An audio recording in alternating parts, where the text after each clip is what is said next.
Bueno, buenas tardes a todos, gracias por estar. No hago habitualmente esto, pero la amistad... La paga era buena. La paga era buena, me giró ayer la guita, me dijo. ¿Cuánto? No chequeé todavía, no sé si está siquiera.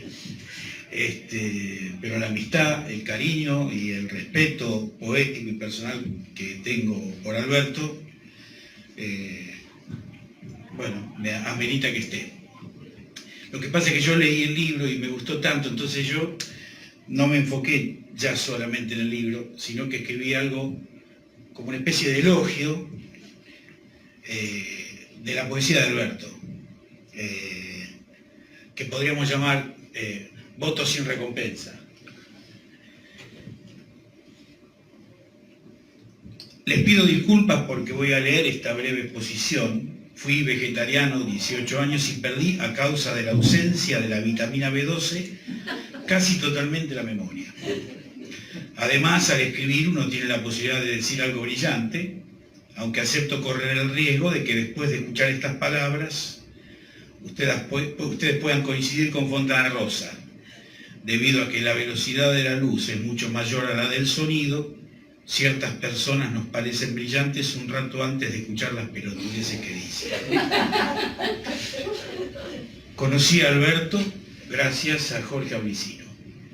Gracias quiere decir, le agradezco a Jorge el hallazgo.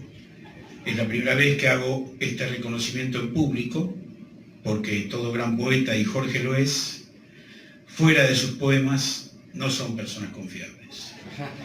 Sus recomendaciones serían más bien propias de un prontuario que de un currículum vitae. El asunto es que tomé contacto con Alberto, con el famoso robé un auto para trasladarme, que tomaba un verso de nuestro querido Iorio, allá por el 2012. Y lo primero que hicimos juntos fue viajar al aguante de poesía de Río Cuarto que organizaba en aquel momento el poeta y amigo Diego Formía. Quería, como habíamos hecho con Claudio Lomenzo, poeta y hermano, a través de la Guacha, ampliar la red poética que creemos que sostiene este país. En aquella ocasión, yo que tengo menos roce social que la canciller Mondino, pedí auxilio a, perdón por la insistencia en los adjetivos, la poeta y amiga Griselda García, no sé si te acordás, para armar una entrevista pública y lectura de poemas. Después vinieron otras invitaciones y la tapa de la Guacha 56, como reconocimiento al trabajo del autor de Mil Brillos Apagados, libro que celebramos hoy. Pero todo este introito requiere de una justificación. Los años que van de la huida de Alfonsín a la huida del tándem Álvarez de la Rúa marcaron a toda una generación, los que hoy son sub-50. Culturalmente, en esos años hay un ciclo espiritual, según mi entender, definido por la secuencia decepción, cinismo, decepción, que vino a coronar ese ciclo la destrucción de nuestra autoestima como pueblo, iniciada por el proceso de reorganización nacional. En ese caldo de cultivo espeso, creo que hay que pensar el surgimiento de la poética de Cisneros, con una nota biográfica que tiene un contexto literario. En esos años la élite poética, que se denominó generación, aunque hoy ese concepto aparezca deslucido, construía su voz casi homogénea y hegemónica sobre los restos de una situación histórica que abrumaba a todos, con una marcada distancia crítica a partir de la disolución de la instancia fundamental de toda crítica, el sujeto. Ese grupo de poetas replicó, tal vez sin saberlo, el materialismo. El intendente camporista Damián Celsi y sus colegas, las críticas Kesselman y Mazzoni, lo señalan como virtud. Pero también de sus hijas se apropiaron, la decadencia y el cinismo. Es posible que, asumida la distancia temporal, muchas de las obras de la generación del 90 que parecían descollantes solo obtengan su valor en torno o en función de la época. Mientras el menemismo imponía un modelo cultural neoliberal basado en individualismo y materialismo, y aquel grupo de poetas adquiría la representación de toda una generación, Cisneros ya era lo que todavía es hoy, un trabajador sindicalizado. Esa práctica política de entonces moldeó el poeta en que se convirtió. Él, que forma parte de una generación que incluye voces muy diversas como Washington Cucurto, Claudia Massín o Alejandro Croto, entre otros muchos nombres, trajo desde allí un aporte inédito y, seamos honestos, muy inactual a nuestra poesía. Una voz que no solo se hace cargo de su experiencia histórica, personal de lucha y de la historia colectiva, sino que reivindica y convierte en postulado poético más de un ideologema de los años 90. Lo hace además con la voz en estado de combate. Hay una interpelación que vibra en sus versos, atentos tanto a la emoción del amor frustrado o imposible, como a la hipocresía del sistema literario y, por supuesto, a la realidad llena de viejas urgencias que hoy reaparecen con mayor dramatismo. Claro que la potencia de la poesía de Cisneros parece diluirse en un entorno social que ha terminado por aceptar las condiciones de minorías de toda clase, que ven protegidos sus privilegios e intereses por esta democracia amañada que, desde hace una década y sin ponerse colorada, hunde a las mayorías en la miseria extrema y hace del país una colonia. A donde vayan los iremos a buscar es el lema representativo de una fracción de la sociedad. Pero puesto en un poema de Alberto Cisneros se convierte en la cifra de una verdad que obliga a una toma de posición. Porque en ese texto el sentido se resignifica y enriquece y asume una herida que no va a cerrar, porque los 30.000 no van a volver, no van a aparecer, y los torturadores, asesinos, violadores o sus jefes están razonablemente presos o muertos. Sin embargo, esa herida sigue abriéndose porque cada día nuestros hijos e hijas desaparecen sin dejar rastro con otros nombres y rostros, cada vez más jóvenes, más bellos, más inocentes, más ampliados y reconocidos sus derechos, por distintos motivos, pero por los mismos ejecutores. Entonces, agotada la realidad, el poema mismo, como artefacto verbal, inserta el discurso social en una dimensión que reconduce el lenguaje a su sentido primario de nombrar fundando. Y ese verso, en la dinámica de la poética de Alberto, nos obliga a preguntarnos: ¿a dónde iremos? ¿A quiénes iremos a buscar? ¿Por qué debemos ir a buscar? Y sobre todo, ¿para qué? Una nota más. A esta lírica combativa Cisneros agrega el rasgo criollo, lengua materna, tradiciones familiares, orígenes sociales, que se actualiza en versos que tensan hoy los límites de nuestro oído y de nuestra interpretación de la realidad desde la poesía. No cede a la vanidad de la superficial comodidad del reconocimiento o la premiación, ni al drama íntimo de la diversidad o la incomprensión, ni tampoco al latiguillo insulso de la resistencia. Más bien, habla sin vergüenza desde la incomodidad de pertenecer a una cultura, a un pueblo. Por eso hay un valor en su poesía que excede, por supuesto, su propia vida argentina. En definitiva, estamos frente a un poeta que tal vez debamos reconocer que hoy es tan conocido como la ganadora del último premio Nobel, pero que, estoy convencido, merece la atención de nuestros lectores, quienes, es verdad, suelen reaccionar a su tiempo, no siempre coincidente con el de los autores. Por eso, tenemos por delante el trabajo de leer con amor y poner la obra de nuestro poeta, de este y de todos, en su justo lugar de atención. Y justamente eso, estamos haciendo eso hoy. Muchas gracias.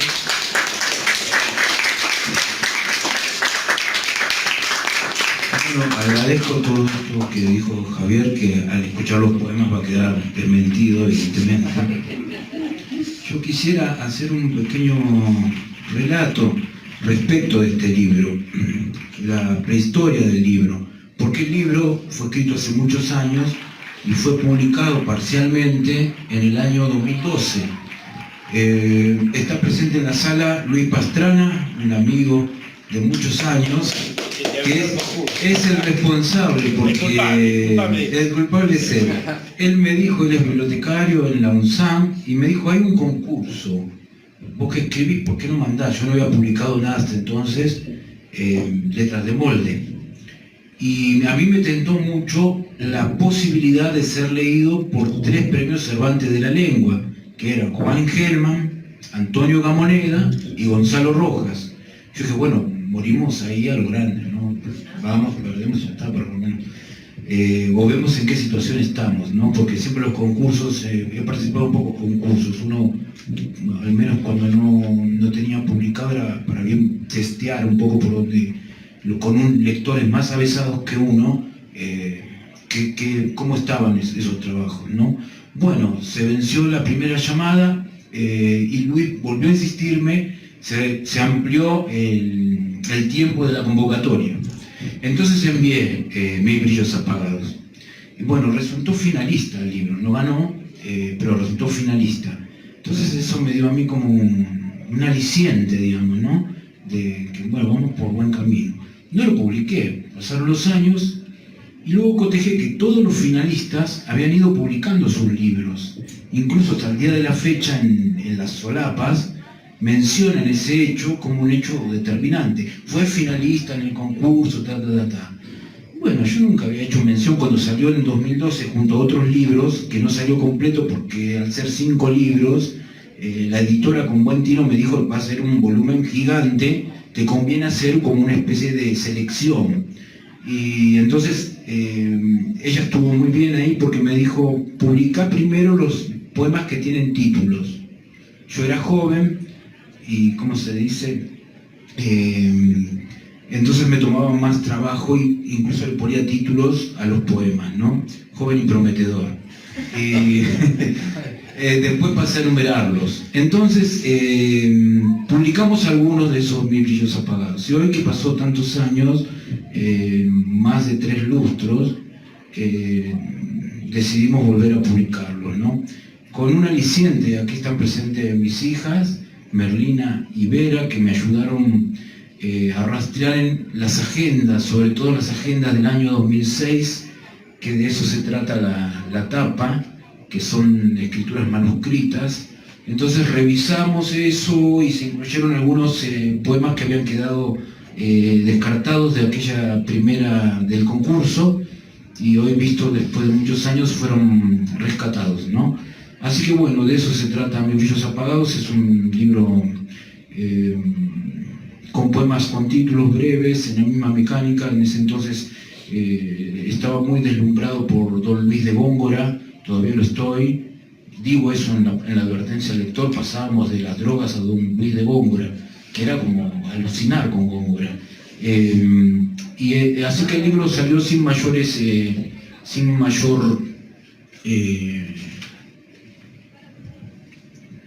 novedad para el lector en el año 2002. Así que vamos a ver hoy. Voy a leer algunos poemas. El mundo. Y comunicaba el claro con la azotea, estuvimos allí ante ese fulgor que vertido y purulento se extiende sobre los renglones. Octubre, atrás dejamos más que un rincón perdido. En la llanura, el mundo es ancho y ameno, comemos el mismo pedazo de pan. Hola.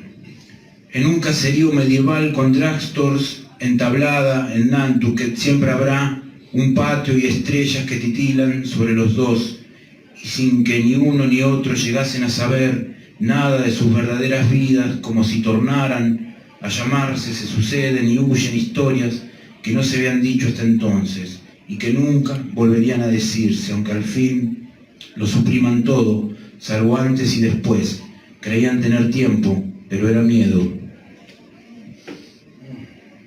Un momento. Oh muchacha, todo es difunto y simple en la distancia. Si lloviese tampoco sabríamos qué hacer. Volvamos a sonreír de nuevo. Los días que nos separan de la ciudad ya están contados. Guarda tu pequeño anhelo, yo he de guardar mi pequeña tentación para que permanezcan mejor que oro, como cuando nos detuvimos un momento hundoso para mirarnos con amor. Surcos. Mientras cambiaba una lámpara sobre el laminado del último estante del desayunador, escribí con el dedo las dos iniciales de nuestros nombres. Otros ocupantes limpiarán el polvo. En un día entre los días escuchábamos un disco y añadíamos otro. Pregunté qué hacías cuando esas canciones eran de su misma forma, pero nueva. ¿Dónde estabas? Bailaba, dijiste. En algún rincón de tu mente, confirmaste. Voto. Luego pensó que quería dar constancia mediante palabras que eran de verdad y no una idea debida al Atlas, tu pie plano, el sur, un perro, otra mujer, su hijo, una nave, y ese sucio lilio que royendo estaba y que fungía de corazón. Escribir es otro voto sin recompensa, y vos, copista adusto, podrías haber firmado lo cierto, haber imaginado pacíficamente el cielo alrededor. Y el que le da título al libro, Mil brillos apagados. Quiero recordar esto así, sin saber hasta dónde vamos a llegar, sin saber exactamente dónde está la gracia.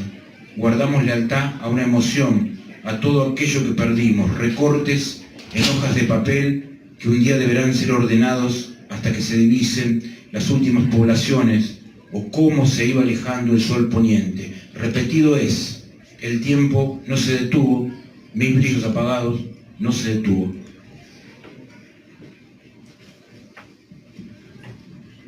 Papeles.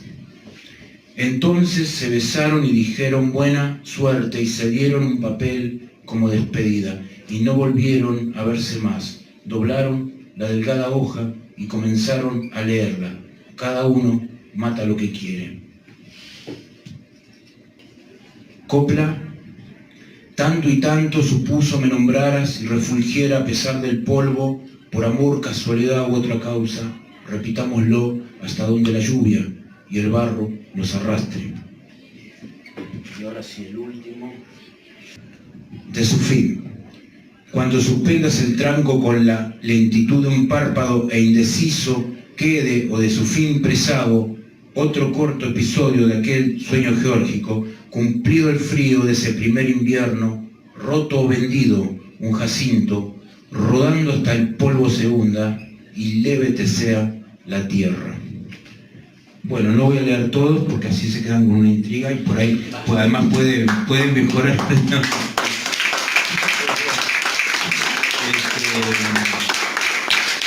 Esto es una pequeña aproximación al libro, que es un libro, si quieren, de tenor sentimental, aunque hay algunas situaciones que representan un poco lo que dijo Javier. Es un libro fruto también de ciertos momentos históricos, que es casi un complemento de un libro que va a salir el año que viene, que se llama Clase 75, y en donde por primera vez creo que logro abordar esos aspectos de los que hablaba Javier, que es el tramo entre el menemato y el 2001, que es para mi generación, yo nací en el 75, mi generación somos los que nacidos entre 6 y el golpe. No tenemos mayor épica que el enfrentamiento del menemismo y el 2001, esa es nuestra épica.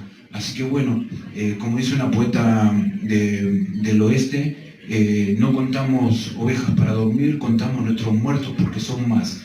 Así que estamos tratando de dar cuenta de eso, ¿no? Que es un poco, por lo menos para la poesía argentina, con muchos de los autores como Lucas Peralta, como Fernando Ayala, que estábamos escribiendo desde muchos años, pero no habíamos tenido la posibilidad de publicar. De a poco vamos también dando cuenta de nuestras versiones de los hechos, ¿no? Así que seguiremos talando y publicando libros. Bono Barnacle, Estoy muy orgulloso de publicar en Barnacle, que es la editorial que dirijo, porque en ningún lado me tratan como en Barnacle, así que la recomiendo. Somos Barnacle, confiamos en las palabras, en la oscuridad de la vida, eso es todo. Y quiero, antes que nada, agradecer mucho a Luis. Luis quiere hacer preguntas también, ahora las va a hacer.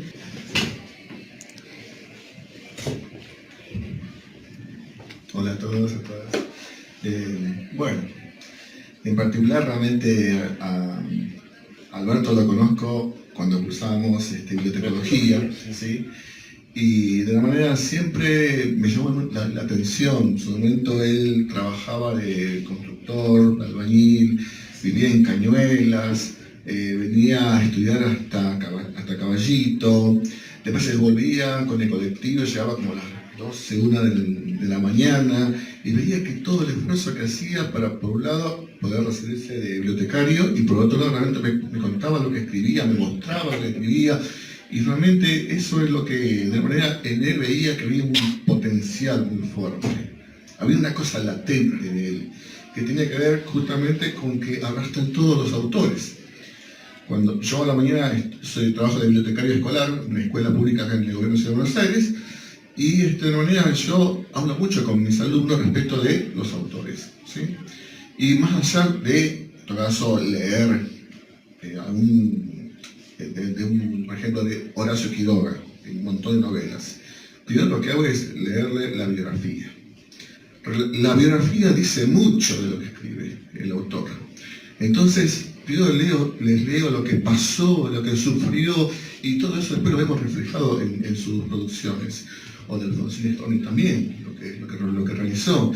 Y entonces justamente eso lo asocio con él, y ahí es donde se manifiestan sus escritos, de todo aquello que él vivía, sufría, y de la manera también lo expresaba justamente en su poesía. Y así como escuchamos hace rato primero la poesía traducida, que tiene todo realmente un correlato de lo que así se manifestaba el autor, acá también de una forma hay también todo un sustento en el cual justamente es lo que expresa, ¿sí?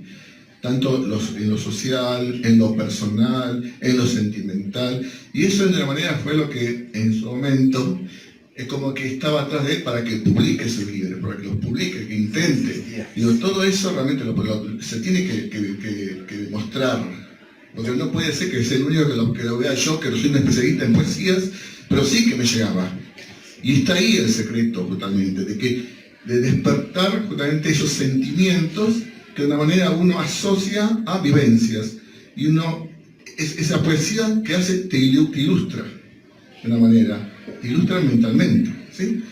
Y así que, de una manera, para mí realmente más allá de que sea un amigo, era considerado como un hermano.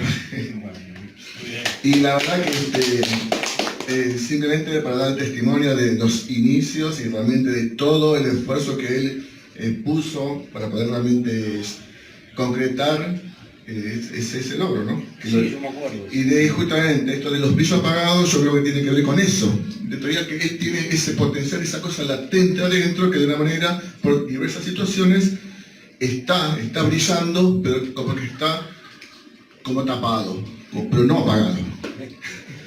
Siempre que dicen, Alberto, qué brillante que sos, yo digo, no, lo que pasa es que transpiro mucho. Bueno, gracias Luis, es verdad, yo lo molestaba con mis poemas, le leía los poemas, sufrientes poemas, y Luis insistía, hay que publicar. Bueno, ya hemos publicado creo que demasiado, así que podríamos parar, pero bueno, no nos vamos a parar. Muy bien.